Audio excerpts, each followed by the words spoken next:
Oftentimes in life with Swami Kriyananda, he would make requests of people, or he would ask someone to do something for him, and sometimes unwittingly, others of us would shift responsibilities around or substitute someone for whom it might be more convenient to do that job, or somebody might step in and take over responsibilities that had been assigned to another.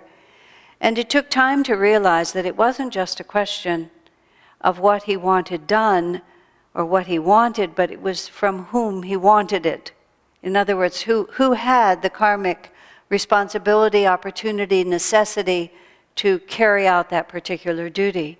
Thinking, as we often do, in external ways, and like organizations often do, you think about who's the best, who has the most talent for the job that's required, who has the most experience.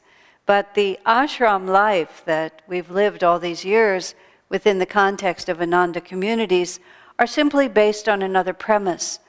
We certainly have to be practical in our idealism, which was also one of Yogananda's principles.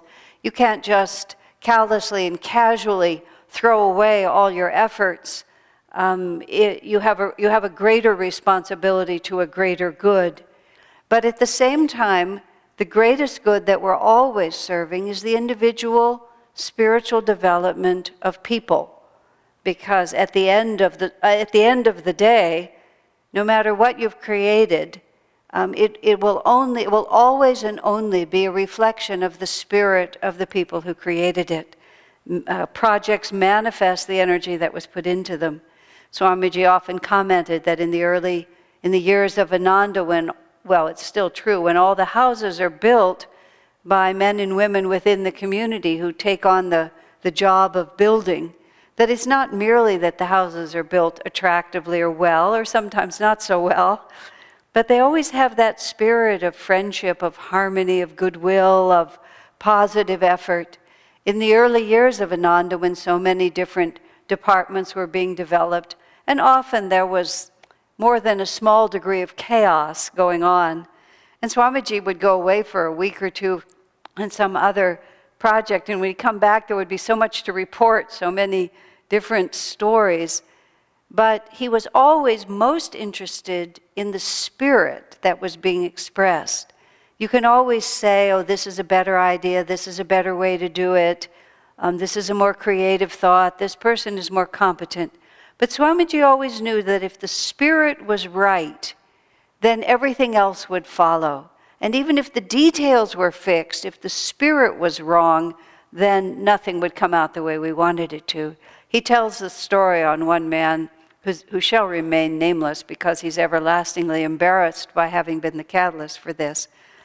But at Ananda Village at that time, there was, Ananda Village is the first Ananda community where all this work that you're part of now started. And Swamiji made a phone call to a central office in the community, and someone answered the phone, management office. And Swamiji said after that, he said, I do not like what's going on here. He said the first phrase is, just the sound of that voice, the sound of the self-importance of that voice, the idea that somebody's here to manage somebody else. He said, I don't like anything about this. And Swamiji wasn't wrong. He has a sense, as he puts it. He can tell from a very, very early stage where an energy is going. So that group got together and they changed their name to Community Services. So you call the same number now and it says, Community Services, can I help you? Karen Gamow tells a story of answering the phone once in a very bad mood and answering the phone and saying, hello? And of course it was Swami calling, and he says, hello, just like that. Just gave it right back to her, and it didn't sound so good when it was offered back. Now, in our scripture reading today, the Bhagavad Gita reading, it's a little bit challenging what's written there. Better to die doing your own duty than to succeed at someone else's. Now, there's a lot of emphasis given these days in a lot of what I would call new thought way of thinking, which is new thought in the sense of moving more toward Dwapara Yuga, which is this stage that our society and our planet is entering into, where we're more concerned about the energy of things than just the form. And so people are thinking, why was I born? What is my purpose? Purpose is the word people use a lot, and we sort of get this almost exaggerated preoccupation about what my purpose is. People find themselves betwixt and between, having already perhaps acquired a mortgage, several children who have to be educated, and a college degree in a certain professional field that took you tens of thousands of dollars to get. Then we suddenly ask the question, what is my purpose? And if it contradicts all of these pre-existing duties, it can cause tension at the very least. Or we find ourselves with no particular abilities, but lots of aspirations, and we kind of pick out of some of those aspirations what we're going to become without necessarily understanding that such things take a long time to develop. Drupada, who's a friend of our community, who's an astrologer, he teaches other people the art of astrology, but he often says to them, it takes incarnations to become a good astrologer. This is not something that you can just study for a while and suddenly be able to do. Of course, you have to start somewhere. So the Bhagavad Gita seems to be encouraging all of these thoughts, which is that we have this purpose and we need to fulfill it. But we also have to understand that the ego is not necessarily the one who's going to determine what that purpose is. And between what we like, what we enjoy, what we find pleasure doing, and what is really our divinely assigned purpose, they don't always coincide, nor I must add, do they always contradict. But the mere fact that I like this is not necessarily the same as what we were really born to do. And in fact, Swamiji cuts through that whole question of purpose.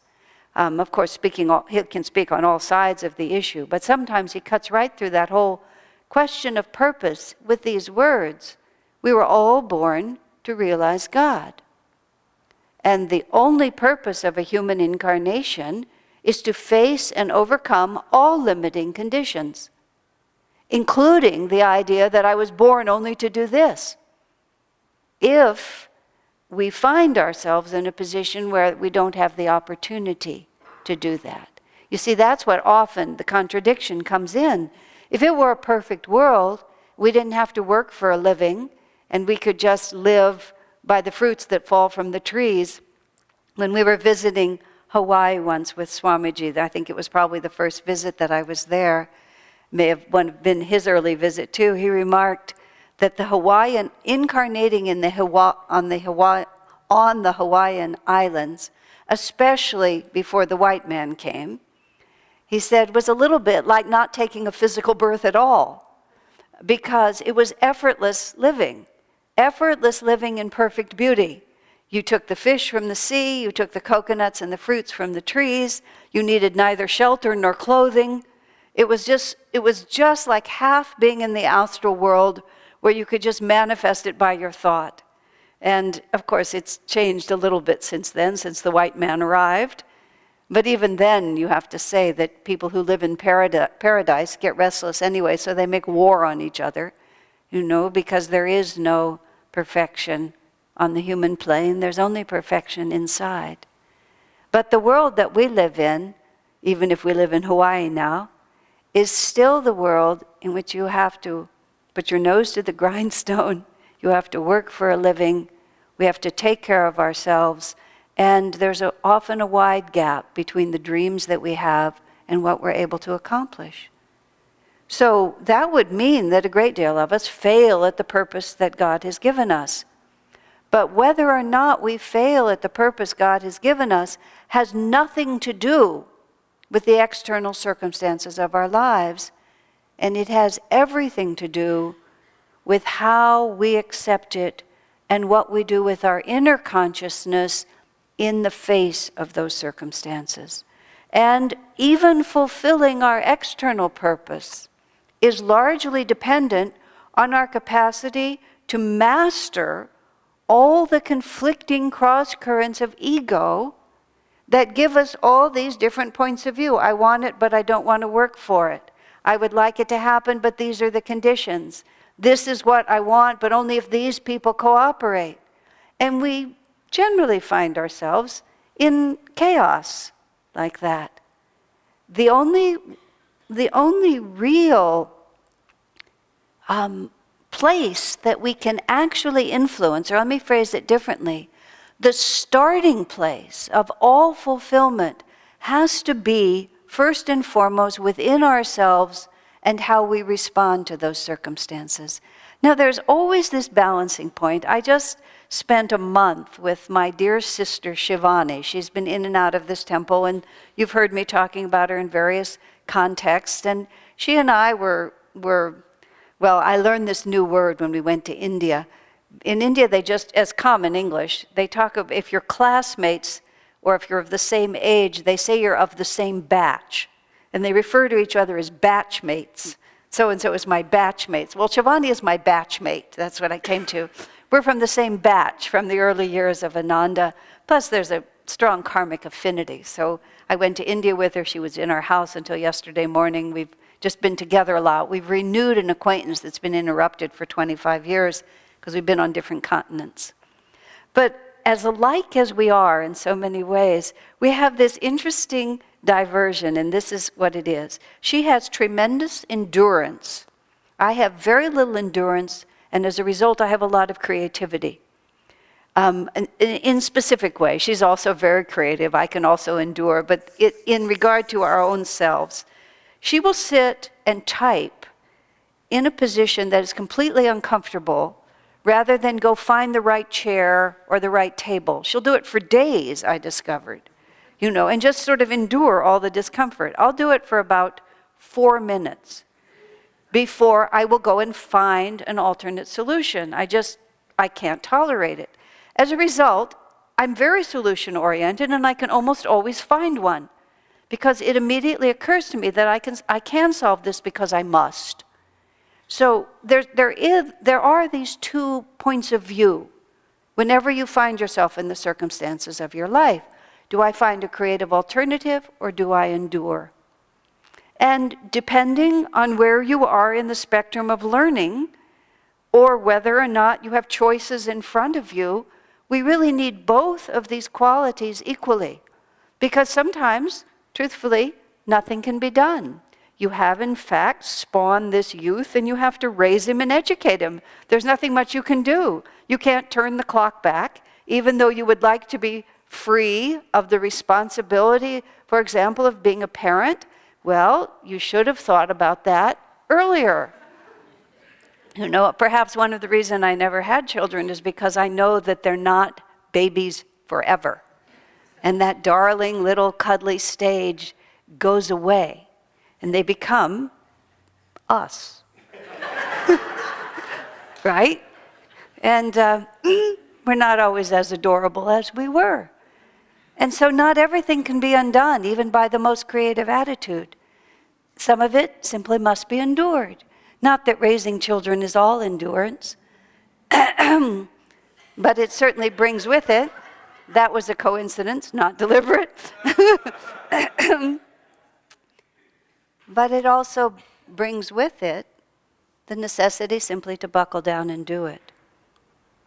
And our only purpose in life, you see, is to develop ourselves and those qualities which will enable us to perceive through this veil of delusion the reality of God.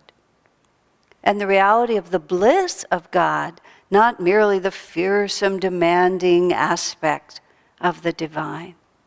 And if, along the way, we manage to have not only endurance, but also creativity, because the 2 of them go together at the same time, and then we can also say, of these circumstances, let me make something more beautiful. Let me make something more serviceful, something more naturally uplifting to me. Swami Kriyananda was endlessly creative. And he has said and remarked very truly that the secret of abundance is creativity. which is always to find a way to make out of whatever you have something more, something different. If it isn't enough, then let me try something new. And if this isn't working for me, let me try something else. A friend of mine once found himself trapped for a period of time in a very dull job, which was primarily running a copier machine and having to make lots and lots of copies for hours at a time. He was the copy man for this whole department. I mean, really, what can you do with lifting up papers and putting them down and running the machine? And so he started, composing poems about what he was doing. He started doing dances between the shifting, like this. Have you ever driven up to a toll booth and seen a guy in there with the sound stuff on like this? You sort of come, you can't tell what he's listening to, but you see it in his ears, and he's got a whole rhythm going, and he takes your money. I've seen that more than once. And I thought, wow, that is a creative response to just a stultifyingly dull job. But endurance, creativity. We take what God has given us and we make something of it. Whether we make something else of it or we make ourselves something through it. That's what Krishna is talking about. You have to take your duty and do it. You can't just hope to be rescued from it. You can't just run away from it. That's what he means by better to die doing your own duty than to fulfill someone else's. I mean, how can you fulfill someone else's duty? How can you be someone that you're not? But you see, we can run away from what God is asking of us. God is asking of us to always be able to pierce the veil of delusion and see the divine behind it. The only way we cannot fulfill our purpose is to refuse to do that.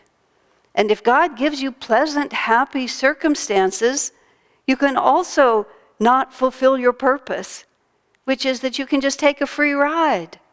That's what Swami was talking about, people incarnating in Hawaii. They had to take a physical birth, but they really weren't quite ready for it. So they just came from Hawaii and kind of only half incarnated for that round. Just sort of hang around. There was no disease and no effort required. It's like extending your astral karma for a little bit. And sometimes people are born into very fortunate circumstances, but all they do is just run out that karma. I heard Swamiji commenting lately.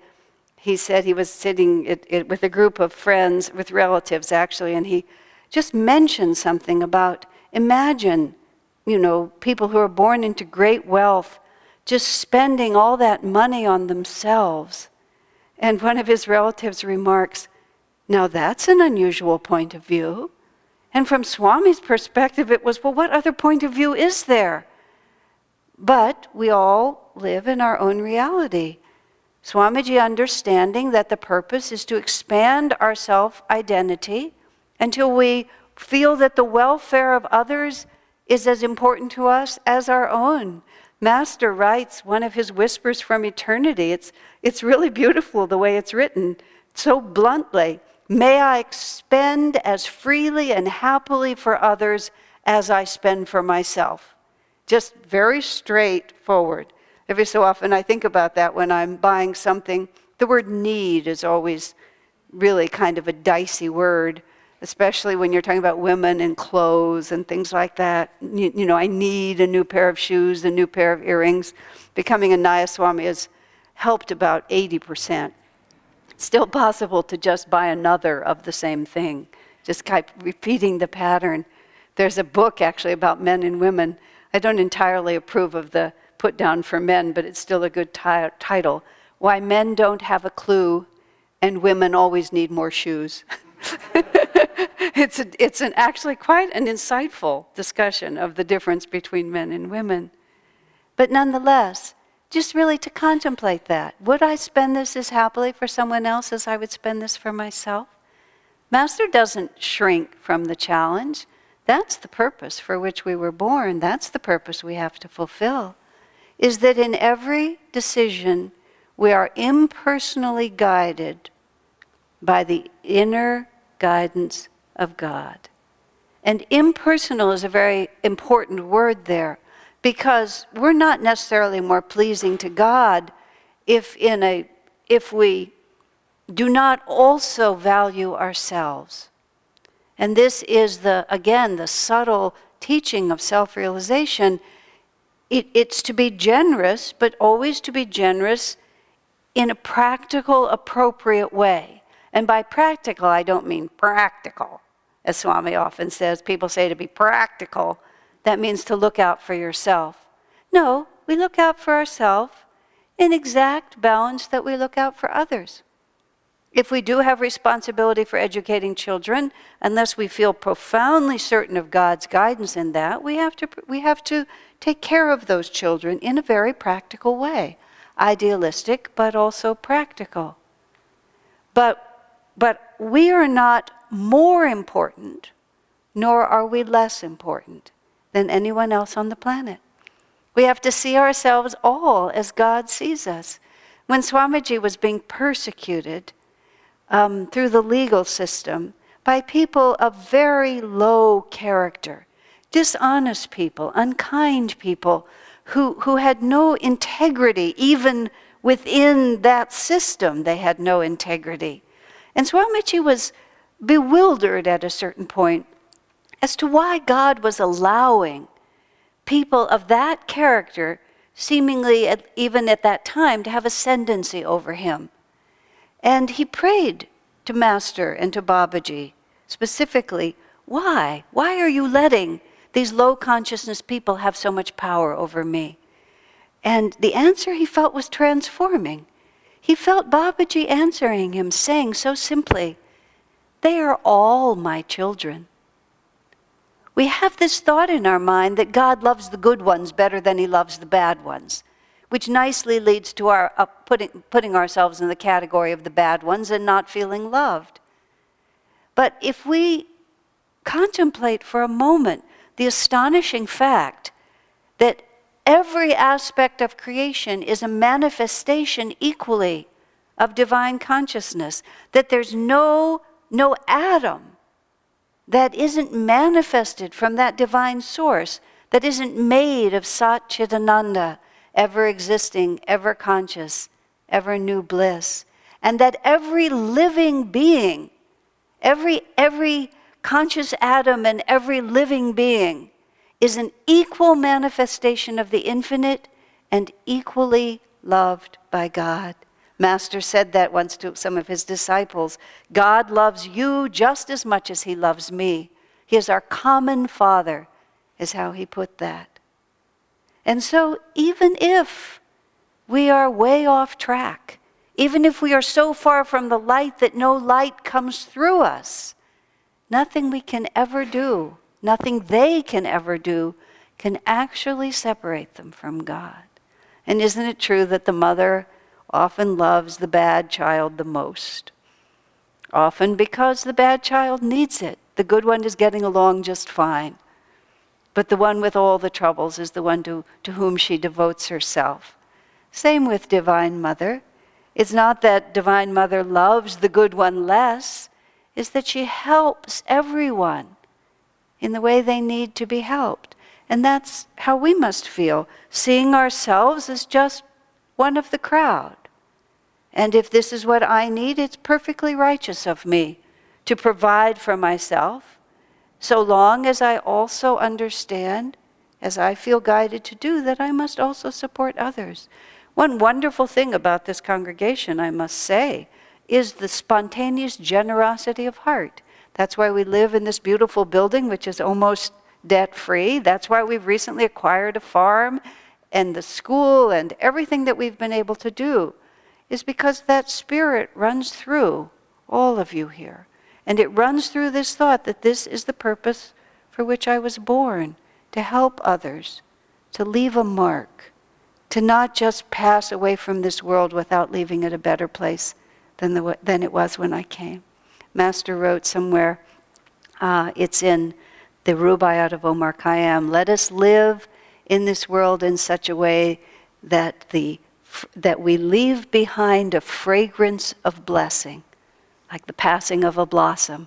You know how it is when you walk at certain times of the year and you'll smell the orange blossoms or the jasmine? Isn't that an intoxicating moment? You'll just be walking down the street and all of a sudden that jasmine smell will come, and always you stop and you sort of want to know where is it coming from? It's so subtle but so intoxicating. You know, our purpose in life is really very simple.